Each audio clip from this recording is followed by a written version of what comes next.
Prepare to be done.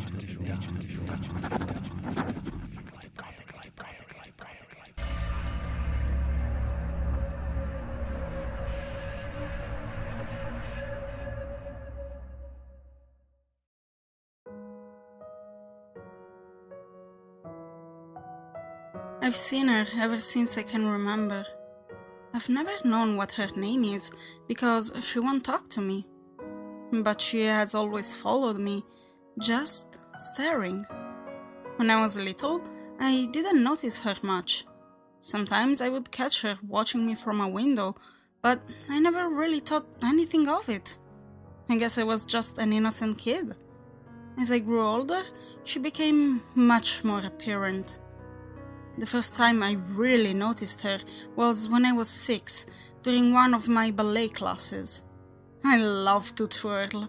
I would spin around and around until my little heart felt like it was going to pound right out of my chest. She loved to watch me dance. Sometimes she would stand in the back of the room, just staring at me. I didn't pay much attention until one day, near the end of class, I saw her crying. She was just standing there, crying. I tried to figure out why, but then I saw the big bloody gash on her head.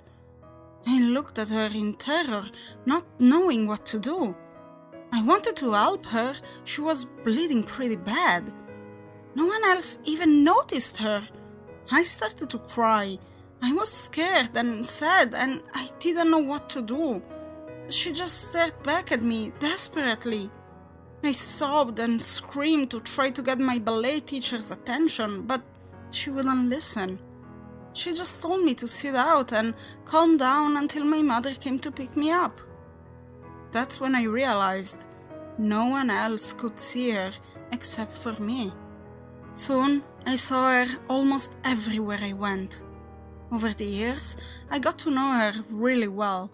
I could tell if she was happy, sad, or angry just by the look on her face. I guess you could say we became pretty good friends.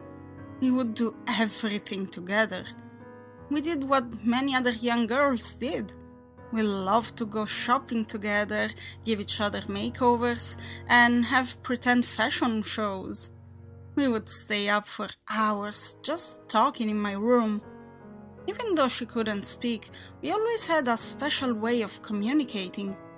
I just understood her. When I was 16 though, everything changed. She was never happy anymore.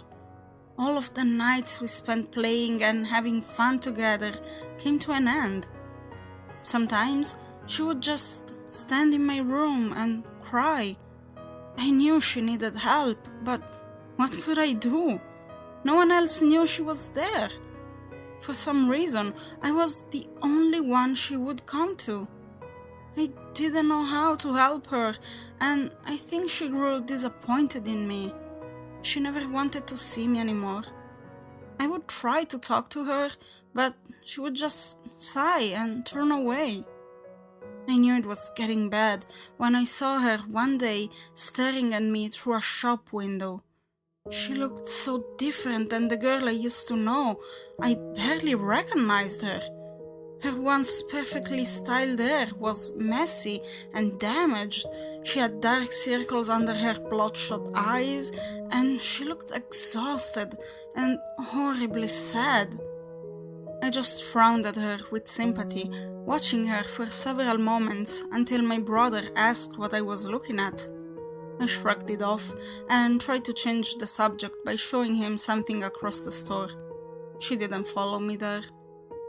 A few weeks later, she came to me at night while I was getting ready for bed. She looked even worse. I couldn't believe how quickly she had changed.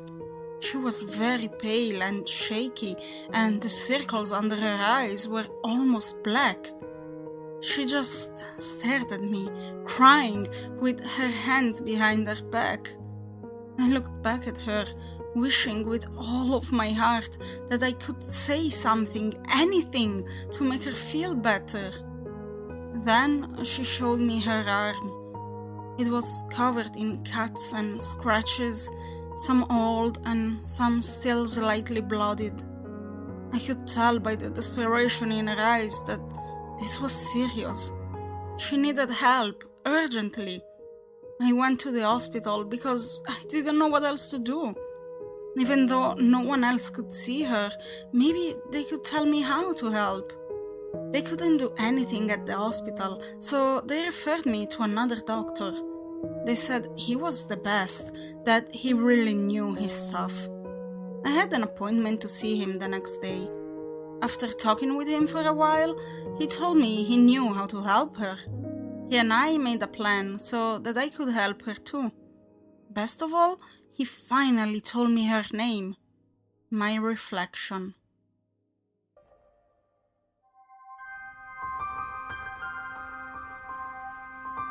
It's in the dustiest books that you may find the best stories.